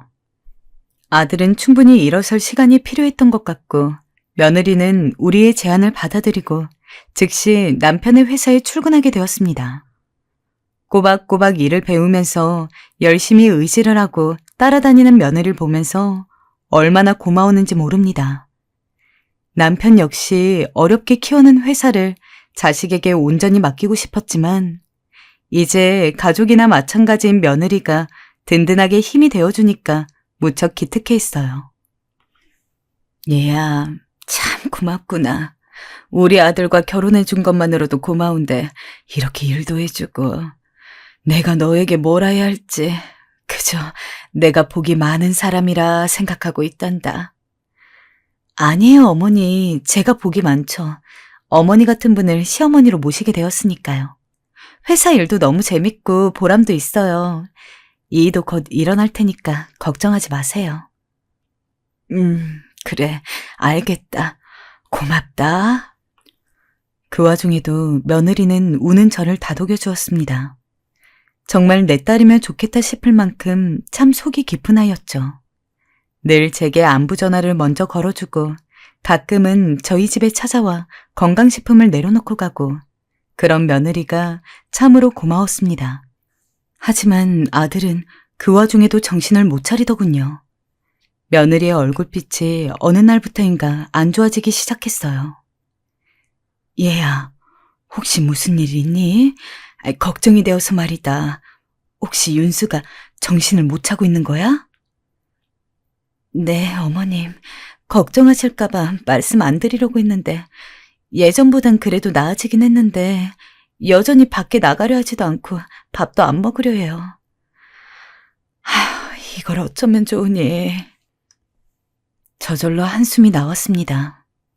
저번 명절에 잠깐 봤을 땐 말도 잘하고 눈도 마주치게 괜찮은 줄로 알았어요. 그런데 아니었던가 봅니다. 며느리 말을 들어보니 여전히 우울증이 심각하고 약을 복용하지 않으면 잠도 안 잔다고 하더라고요. 이젠 슬슬 회사에 복귀를 시켜야겠다고 생각하고 있었는데 이런 모습이니 남편도 크게 한숨을 내뱉었습니다. 아들의 마음은 누구보다 이해했습니다. 건강했던 아이가 하루아침에 다리를 잃고 회사 일도 제대로 못하게 되었으니 그 마음이 오죽 쓰리겠어요. 저희보다도 당사자인 아이가 더 힘들고 괴로울 것이었어요. 하지만 그럼에도 불구하고 시간이 어느 정도 흘렀으니 저희는 다시 아들이 일어나 주길 바랬습니다. 그렇잖아요. 부모 마음이라는 게 늘 자식이 괜찮았으면 하니까요. 누구보다 며느리에게 미안했지만 그래도 며느리는 환한 얼굴로 자신이 잘 보고 있으니 걱정하지 말라며 당부하고 전화를 끊었습니다. 저는 고생하는 며느리에게 고맙고 미안하여 뭐라도 주고 싶은 마음에 백화점 상품권이라도 남편을 통해 챙겨 보내주었습니다. 그리고 며느리 힘들까봐 반찬이나 가벼운 국 같은 것들을 제가 해서 집으로 보내주곤 했어요. 그런데 그때마다 조금 이상한 일이 있었어요. 제가 가면 윤수가 꽤 괜찮은 얼굴이었거든요. 말도 잘하고 밥도 잘 먹고요. 며느리 말로는 우울증이 심하다고 분명 안 좋다고 했는데 아들은 며느리가 걱정이 많은 거라며 지금 괜찮다고 말했습니다. 누구의 말을 믿어야 할지 참 알 수 없는 노릇이었죠. 그러던 어느 날이었습니다. 며느리가 울면서 제게 전화를 걸어왔어요. 어머, 얘야, 무슨 일이니? 윤수 때문이야? 이때쯤 저는 며느리가 제 아들 때문에 고생한다는 생각이 커서 윤수 때문이라는 말부터 튀어나왔어요. 그런데 며느린 그게 아니라며 잠깐 뵐 수 있냐 묻더군요. 서둘러 며느리가 있는 카페로 갔는데 거기서 며느리가 한 말은 예상 밖이었습니다. 아들 얘기가 아니라 친정 얘기였죠. 저희 아버지가 글쎄 사채를 썼다고 해요. 어떡하면 좋아요, 어머니? 아버지가 친구분 믿고 어느 회사에 투자를 하셨나 봐요. 근데 그 투자가 잘 안 되고 어그러지면서 돈을 많이 잃게 되셨대요. 그때부터 돈에 혈안이 돼서 여기저기 비트코인이며 뭐며 하시다가 그만 전 재산 날리시고 어머니 몰래 사채까지 쓰신 거예요. 아이고, 세상에. 그제야 저는 며느리의 얼굴이 왜 이리 상했는지 알 수 있었습니다. 며느리는 그간 마음고생이 많이 심했다고 해요. 자기는 친정에 가서 아버지를 달래도 보고 제발 그만하라고 소리도 질러보았지만 소용이 없었다고요. 사채는 절대 쓰지 말라고 그리 당부했는데도 사돈이 그리 이를 벌렸다 했어요. 저는 엉엉 우는 며느리가 너무 안쓰러워 조금 진정시키고 일단 금액이 얼마나 되는지부터 물었어요. 대략 1억 정도라고 해요. 1억? 작은 돈은 아니었어요. 하지만 며느리가 이리 울면서 슬피 우는 모습을 보니 새삼 안쓰럽더라고요. 저는 그날 밤 남편에게 이 일을 상의했습니다. 여보, 우리가 그래도 며느리에게 신세 진 것도 있는데 그 돈 갚아주는 게 어때요? 섣부른 생각인 거 알지만 나는 그 아이가 우리 윤수 때문에 이미 고생하는데 자기 집 때문에 고생한다 생각하니 너무 마음이 안 좋아요. 우리가 지금 돈이 없는 것도 아니고요. 회사도 어느 정도 잘 되는 상황이니 그 정도 돈은 무리 없지 않을까요? 남편은 잠시 고민하다 좋은 생각이 아닌 것 같아 했어요. 사돈께서 투자에 이미 중독되신 거면 저희 돈을 받아도 그 돈을 또 어디에 쓸지 모르는 거라고요. 밑 빠진 독에 물 붓긴 것 같다며 반대를 하고 나섰습니다. 허나 며느리가 울면서 저희 집으로 달려와 도와달라 하자 남편도 그땐 어쩌질 못했습니다. 아버님, 어머님, 한 번만 도와주세요. 이렇게 부탁드립니다. 며느리는 돈을 입금받곤 고맙다면서 우리 앞에서 아이처럼 엉엉 울었습니다. 고마울 것도 미안할 것도 없다 아가야. 네가 이리 우릴 위해 애써주는데 이거 하나 못해주겠니? 괜찮아, 울지 말아라. 제가 달래주자 며느린 앞으로 더 잘하겠다며 효도하겠다는 말을 했고 실제로 그 이후 저희에게 더 지극한 정성을 보여줬습니다. 저희가 좋아하는 과일도 덥석덥석 사서 집에 갖다 놓고 쇼핑을 하다 제 생각이 났다며 고가의 핸드백을 선물해주기도 했어요. 태도가 별로였던 아이가 돈 줬다고 하루아침에 바뀐 거라면 당연히 보기 싫겠지만 원래 저희에게 딸 같은 며느리였고 잘하던 아이였으니 정말 우리에게 고마운가 보다 싶었죠. 이런 거 안 사와도 된대도? 아니에요, 어머님. 어머니 생각이 나서 안 살 수가 없었어요. 어머님이 이거 입으시고 친구들 만나서 며느리가 사줬다고 자랑하셔야 해요. 알겠다, 알겠어. 고맙구나. 저는 정말로 며느리가 사준 옷과 가방을 들고 가끔 모임에 나가 자랑을 하곤 했습니다. 며느리가 사준 건데 이쁘냐면서요. 그러면 친구들은 어쩜 그리 며느리 복이 있냐며 전생에 좋은 일 했나 보다고 부러워하곤 했죠. 예, 우리 며느리는 내가 전화하는 것도 싫어해. 부담스럽다나 뭐라나. 근데 정작 너는 그런 대접받고 사는구나. 참 부럽다. 이런 말을 들으면 절로 어깨가 으쓱해지곤 했어요. 며느리는 이 외에도 제가 친구들과 만난다 하면 몰래와 돈을 계산하고 가거나 하는 식으로 예쁜 짓을 많이 하곤 했습니다. 정말 사랑받아 마땅한 그런 며느리였습니다. 물론 이것은 그 일이 있기 직전까지의 저의 믿음이었어요. 사람이 한번 큰일을 겪으면 내성이 생긴다고 생각했는데 그냥 상처의 골이 훨씬 더 깊어지는 것일 뿐이더군요. 이후에 저에게 갑작스레 들이닥친 소식은 과연 제가 이대로 삶을 살아가야 하는 건가 싶을 정도로 혼란스러운 이야기였습니다. 그날 평소 같지 않게 남편이 집으로 뛰어들어와서 저를 불러댔어요. 여보, 빨리 나와봐. 한창 아들 사건을 겪었을 때 있던 나름의 트라우마가 커서인지 저는 큰 소리에 몹시 예민한 편인데 그걸 잘하는 남편이 그렇게 부르더군요. 신경을 안 쓸 사람이 아닌데 왠지 느낌이 이상했습니다. 왜 그렇게 사람을 불러대요? 여기 있는데. 하고 다소 답답한 얼굴로 거실에 나갔습니다. 그랬더니 남편이 저를 보자마자 황급히 말을 이어가는데 제 귀에 들리는 말이 거짓말이었다면 얼마나 좋았을까요? 아, 글쎄, 며느리가 회사 돈을 빼돌렸어. 이게 지금 말이 되는 일이야? 뭐라고요? 확실한 얘기예요? 얼굴이 새빨갛게 변해서 눈이 완전히 뒤집힌 남편의 얼굴을 보니 그것이 거짓말이라고 생각하긴 어려워 보였습니다. 옆에 회사 직원을 데려왔는데 장부 같은 것 몇 건들을 차곡차곡 내리더니 노트북을 펼치더군요. 뭔가 심상치 않았어요. 우리 부부는 며느리를 당연히 믿었고 3년 정도의 시간 동안 회계 관련 일들을 맡겼고 야무지게 처리를 해오는 모습에 남편은 무척이나 마음에 들어 했습니다. 그런데 횡령이라니 이게 말이 되는 소린지 이해가 되지 않았어요.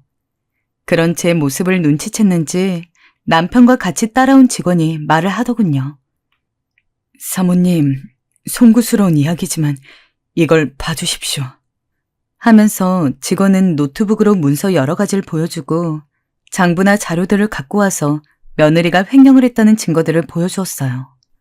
1, 2년간은 칼같이 확인하고 보고받았던 남편은 해외 연계 사업 때문에 바빠지면서 완전히 일임을 했고 그 사이 잠깐 확인을 제대로 못했을 뿐이었어요. 그때 시기별로 아주 철저하게 며느리가 빼돌린 돈은 무려 듣고 까무라칠 수준이었어요. 10억이 넘는 돈에 달했습니다. 현기증을 느끼는 저에게 직원이 조심스레 말하더군요. 사실 저를 비롯해서 직원들 몇몇은 눈치를 채고 있었습니다. 사장님 안 계실 때 혼자 사장실로 들어가기도 하셨고요. 저희조차도 웬만해서 출입을 하지 않는데 말입니다. 몇 번이나 보고를 드려야겠다 생각했지만 아무래도 가족이시니 조심스러웠습니다. 근데 몇 달 전부터 회계 내역이 맞지 않는 것이 있어서 다시 체크를 요청드렸는데 자꾸 얼버무리셔서 제가 이렇게 내부 조사를 다시 해보니 내역을 찾게 되었어요. 듣는 족족 어쩌면 이렇게 어지러운 말들만 듣게 되는 것인지 처음에는 귀에 잘 들어오지 않는 내용이었어요. 하지만 이 직원이 보여준 대로 그리고 남편이 다시 재확인하고 부서 직원들과 함께 체크를 해본 관계로는 며느리의 횡령은 더할 나위 없는 사실이었어요. 남편의 회사는 우리가 만난 일에 아주 어렵게 고생하고 정말 성실함과 인맥, 아이디어 등 많은 것들이 겹쳐지면서 자수성가하게 된 곳이에요. 그렇기에 특히나 애착이 있었고 같은 부분의 재능을 갖고 있는 아들에게 물려주고 싶어 열심히 일을 가르쳤었고 저나 남편이나 우리 가족 모두에게 자랑인 곳이었습니다. 그런 곳에서 어떻게 자그만치 10억이 넘는 말도 안 되는 금액을 겁도 없이 그렇게 차근차근 어디론가 보내고 있었다니. 그것도 우리 가족에게 의인같이 여겨졌던 며느리가 그런 짓을 했다뇨.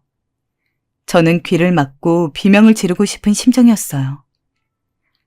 그럼 저는 이만 돌아가 보겠습니다.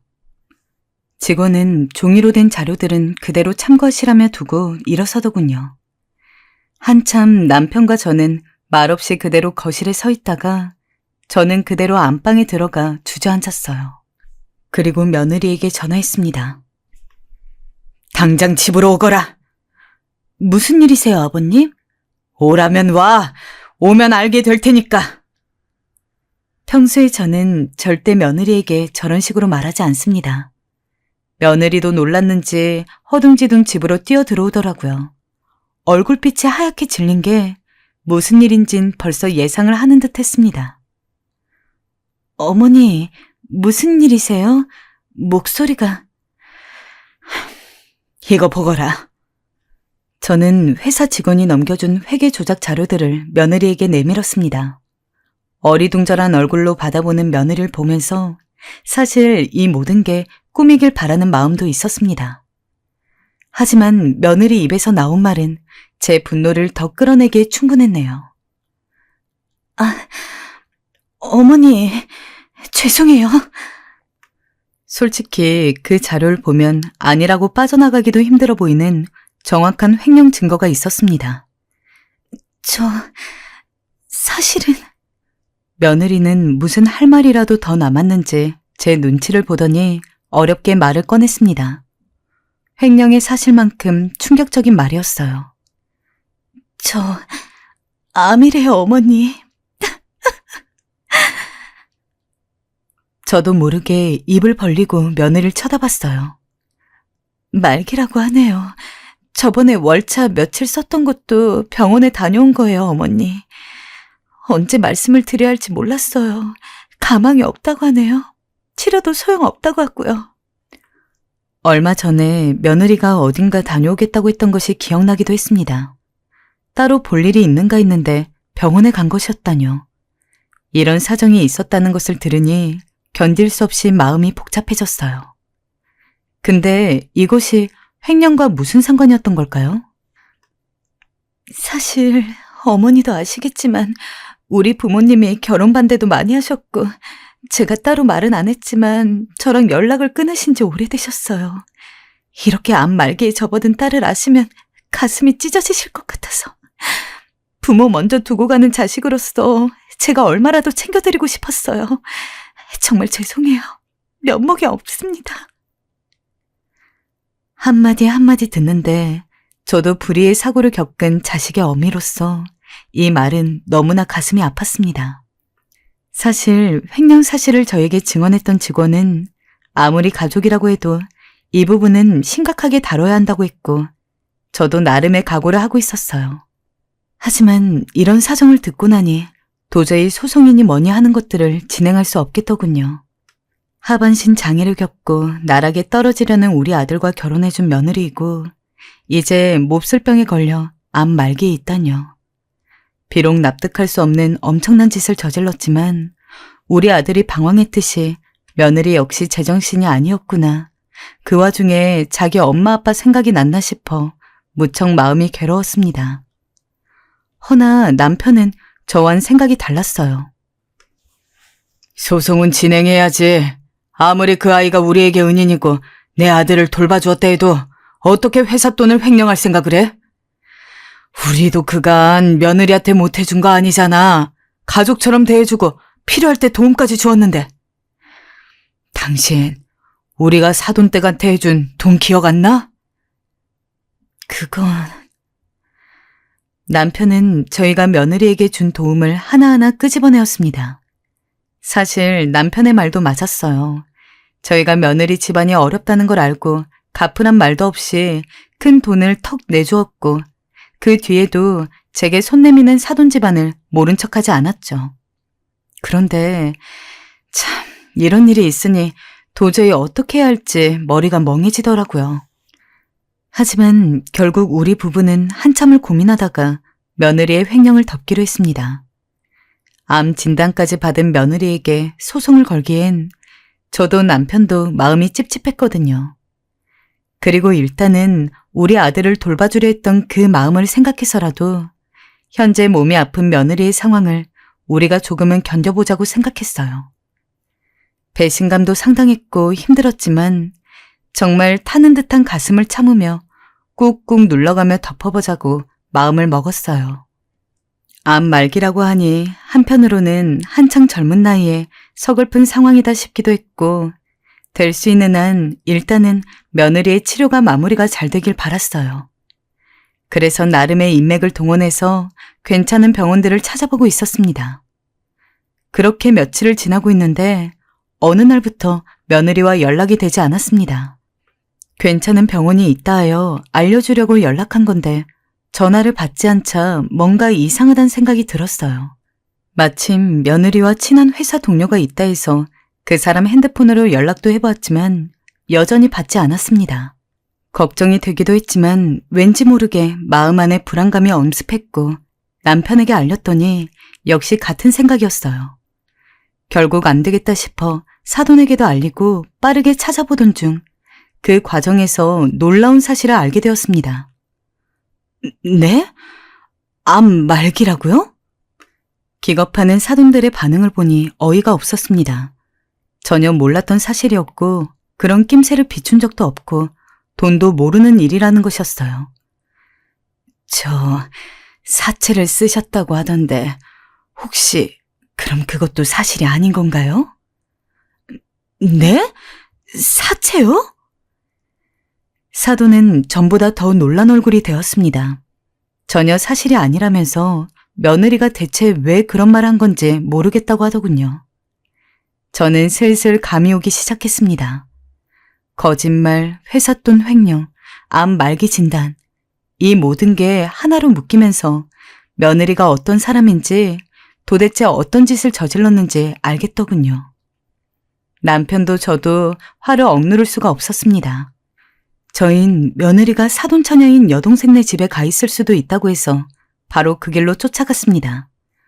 문을 열고 나온 사돈처녀 뒤로 따라 나온 며느리는 자신의 엄마 아빠인 사돈을 보고 무슨 일인가 하더니 저를 보는 순간 눈이 화들짝 커지더군요. 그러더니 정말 가관도 아닌 행태를 취해 저를 경악하게 만들었습니다. 어머니! 저와 눈이 마주친 지 얼마 되지 않아 바로 그 자리에서 쓰러져 버리는 것입니다. 기가 찼고 사돈처녀마저 언니 왜 이래 갑자기? 하면서 일어나라고 하더군요. 저와 남편은 모두 황당해서 허탈한 웃음밖에 나오지 않았습니다.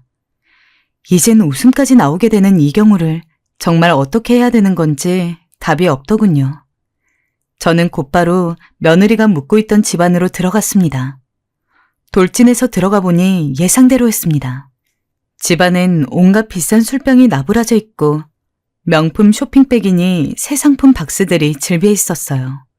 한마디로 거짓말로 돈을 타는 것도 모자라 우리에게서 횡령한 돈으로 신나게 사치하고 즐기고 있던 것이었습니다. 그리고 저를 가장 울게 만든 건 바로 제 아들이었습니다. 저는 며느리가 이 정도로 사치하고 즐기고 살았으면 어느 정도 제 아들도 팽개치고 살았을 거란 생각이 들어 당장 며느리가 사는 집으로 갔습니다. 그런데 제 아들 윤수가 어느 추운 방 안에 꼼짝없이 갇혀 있더라고요. 윤수가 갇혀있는 문은 밖에선 열 수가 없었고 열쇠가 있어야 들어갈 수 있었는데 그 방문을 열고 들어가니 제 아들은 눈 뜨고 볼 수 없는 너무나 마른 몰골을 하고 침대에 누워 있었습니다. 심지어 윤수는 며칠을 못 씻었는지 그 방 안엔 악취가 가득했습니다. 엄마... 윤수가 눈물 고인 눈으로 절 힘없이 부르는데 그 목소리를 듣고 있자니 억장이 무너지는 것 같았습니다. 저는 요즘 아들과 연락을 하지 못하고 있었습니다. 며느리가 아들의 기분이 안 좋은 것 같다며 아무하고도 이야기하고 싶지 않아 한다고 했기 때문이에요. 그래서 집에도 가지 못하고 그냥 마음으로만 아들을 걱정하고 있었는데 이렇게 제대로 먹지도 못하고 갇혀 있을 줄은 상상조차 하지 못했어요. 나중에 들어보니 윤수는 며느리가 밥을 주고 싶을 때만 먹을 수 있었고 핸드폰도 모두 압수되어 밖으로 나갈 수 없다 했습니다. 그러니 저희에게 알리고 싶어도 알릴 수가 없었다고요. 그 계기도 참 사소했어요. 며느리가 하도 사치라고 돌아다니니 어느 날 윤수가 그만하라고 그만두지 않으면 그걸 저한테 말하겠다 했나 봐요. 그러자 며느리가 어디서 자기를 협박하냐고 버럭 화내면서 작고 추운 방 안에 윤수를 가둬버렸다 해요. 저는 도끼 어린 눈으로 며느리를 쳐다보았어요. 너 어떻게... 어머님, 그게 아니고요. 모두 오해세요. 오해라고요. 저는 며느리에게 다가가 사돈들이 보는 앞에서 며느리의 뺨을 힘껏 내려쳤습니다. 며느리는 힘없이 주저앉았고 그 와중에도 소송은 피하고 싶었는지 제게 계속 빌었습니다. 죄송하다고 한 번만 용서해달라고요. 하지만 이런 끔찍한 짓을 저질러 놓고도 용서해달라고 말하는 꼴이 너무도 추악하게 느껴졌습니다. 마치 사람을 죽여놓고 미안하다고 용서해달라고 하는 사람들처럼 말입니다. 우린 네 횡령을 알고도 네가 아프단 소식에 널 용서했다. 그리고 병원까지 알아봐 줬어. 근데 넌 어떻게... 더 말할 필요가 없었죠. 전 바짓가랑이 붙잡는 며느리를 세게 밀쳐내곤 달려가 제 아들을 휠체어에 앉혀 밖으로 나왔습니다. 사돈도 할 말이 없었는지 그저 고개만 푹 숙이며 제게 죄송하단 말만 반복하더군요. 저와 남편은 그 길로 며느리를 신고했습니다. 하반신 불구인 제 아들과 그렇게 곧 죽어도 결혼하겠다고 들어와 놓고선 제 남편이 피땀 흘려가며 일고 난 회사로 들어와서 10억이라는 돈을 겁도 없이 갈취해간 며느리. 그마저도 우리는 80%도 겨우겨우 돌려받았고 20%는 얼마 되지도 않는 시간 안에 벌써 탕진해버렸더군요. 거기다 제 아들을 방치한 더 용서할 수 없는 짓을 저질렀으니 그에 맞는 벌을 받아야 했죠. 그대로 며느리는 감옥살이를 하게 되었고 저는 그 이후로 잠을 제대로 잘 수 없어 약까지 먹을 정도로 스트레스를 받았습니다. 제 아들이 절이 되어가는지도 모르고 그저 며느리를 이뻐라 했던 제 자신이 너무도 원망스럽고 후회도 되었습니다. 아들 역시 멀쩡할 일 없었어요. 정서적인 고통을 너무 받게 되어서 그런지 술로 밤을 지새우고 건강이 점점 악화되어 갔습니다. 또 아들은 당시 방 안에 갇혀 못 먹고 지낸 기억이 너무도 강렬했는지 매일같이 그 작은 방 안에 갇히는 악몽을 꾸었고 어느 날은 울면서 저를 부르기도 했습니다. 정말 죽을 것처럼 힘들었습니다. 한 사람이 휩쓸고 간 현장은 그야말로 엉망이 되어버렸고 집이어야 할 집은 폐허가 되어갔습니다. 저는 아들을 챙기느라 힘이 들었고 아들은 또다시 찾아온 우울증을 극복하느라 힘이 들었고 남편은 이런 상황에서 자신이라도 정신을 차려야겠다며 악물고 일을 했어요. 그런 와중 사돈이었던 사람들이 저를 찾아왔습니다. 다 저희가 잘못 키운 죄입니다. 상처 입으셨을 거 생각하니 너무도 죄스럽습니다. 자식 키우는 부모로서 뭐라 드릴 말이 없습니다. 이 돈이라도 받아주신다면 고맙겠습니다. 사돈이 죄송하다며 건넨 돈은 바로 1억이었습니다. 며느리가 사기치며 빌려간 돈의 액수와 같았죠. 사돈은 용서를 바라지 않는다며 그저 조금의 피해 보상이라도 해드리고 싶어 마련한 돈이라면서 무릎을 꿇고 고개를 조아리고 가셨습니다. 오랜만에 본 사돈의 얼굴도 말이 아니었습니다. 사돈도 자기 자식이 그런 짓을 저지를 수 있는 사람이었는지는 몰랐을 테니 상심이 큰 것 같았습니다. 누구의 처지를 생각해줄 처지는 아니었지만 어쨌든 사돈을 보니 갑자기 부모가 죄인이라는 문구가 떠오르더군요. 죄는 며느리가 저질렀지만 저희 앞에서 고통스러워하는 건 정작 사돈 내외였으니까요. 저희는 일단 보상 금액이라 생각하며 그 돈을 받았고 그 후 천천히 나아져 갔습니다. 저도 조금씩 약을 줄여나갔고 아들도 상담 치료를 다니면서 나아지려고 노력했어요. 같이 산책도 하고 맛있는 것도 먹으러 다니면서 예전의 삶을 조금이라도 되찾으려고 했습니다. 여기엔 남편의 노력도 컸어요. 남편은 지난 일이니 잊자며 저희를 끊임없이 달랬고 종종 아들과 저를 데리고 가까운 곳으로 여행을 떠났습니다. 그러던 중 저는 아들과 잠시 시골행을 결심하게 되었습니다. 잠시 이곳을 잊고 지내기엔 자연만큼 좋은 곳이 없을 것 같았습니다. 아들도 갇혀 지내는 것보단 차라리 사람 없는 곳에 가서 마음을 좀 내려놓고 오면 좋을 것 같았고요. 남편에게 말하니 남편은 어렵게 고개를 끄덕였습니다. 그래, 그것도 좋지. 마음 편해질 때까지 충분히 쉬다 와. 고마워요, 여보. 그리고 저는 지금 아들과 함께 고향에 내려와 있어요. 땅 시골이라 불편한 것도 많지만 오랜만에 흙냄새도 맡고 좋은 공기 마시니 저절로 마음이 정리되는 듯 합니다. 아들도 오히려 시골에 내려와 더 행복해하는 것 같아요. 엄마, 우리 그냥 여기서 영원히 살까? 가끔 이런 말을 꺼내는데 저조차 남편만 아니면 그러고 싶어지네요. 부디 저와 아들 과거를 훌훌 털고 잘 살 수 있도록 많이 응원해 주세요.